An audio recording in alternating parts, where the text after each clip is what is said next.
بسم الله الرحمن الرحيم. لا أقسم بهذا البلد وأنت حل بهذا البلد ووالد وما ولد لقد خلقنا الإنسان في كبد أيحسب أن لن يقدر عليه أحد يقول أهلكت مالا لبدا أيحسب أن لم يره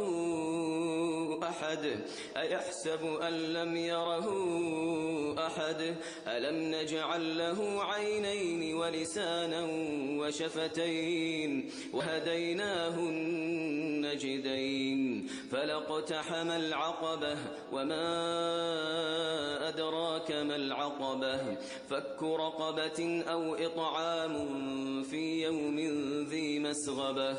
يتيما ذا مقربة أو مسكينا ذا متربة ثم كان من الذين آمنوا وتواصوا بالصبر وتواصوا بالمرحمة أولئك أصحاب الميمنة والذين كفروا بآياتنا هم أصحاب المشأمة عليهم نار مؤصدة.